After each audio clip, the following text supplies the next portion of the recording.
दिन रात एक करके अपना सब कुछ झोंक दिया अपनी मंजिल को हासिल करने के लिए।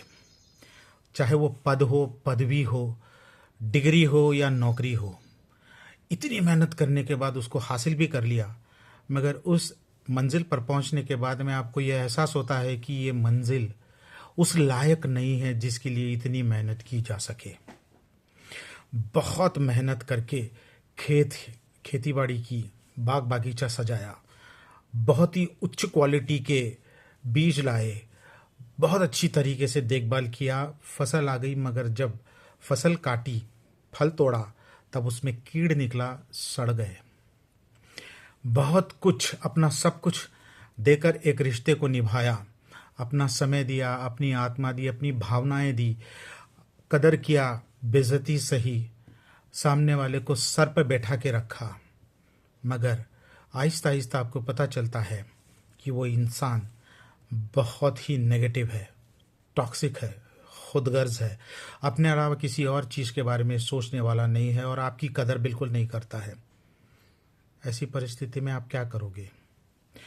आपने मेहनत करके ये सब चीज़ें हासिल की है, तो क्या उस जहर को पी जाओगे और बाकी की पूरी ज़िंदगी नरकमय बना लोगे?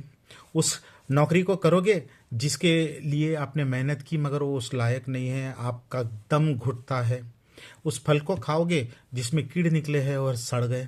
या फिर उस इंसान के साथ बाकी पूरी ज़िंदगी गुजार दोगे क्योंकि आपने बहुत मेहनत किया इस रिश्ते को निभाने के लिए, बचाने के लिए?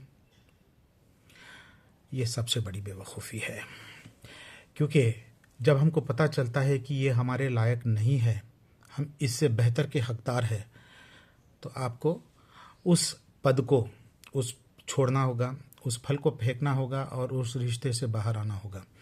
मैं शादी के बारे में ये नहीं कहूँगा कि शादी बचाने के लिए बहुत सारे रास्ते हैं, मगर इस किस्म की चीज़ें जो होती है आपको बहुत ही छोटा महसूस कराती है, ज़िंदगी जहरीली हो जाती है और नरक, यही नरक है, जीता जाता नरक है।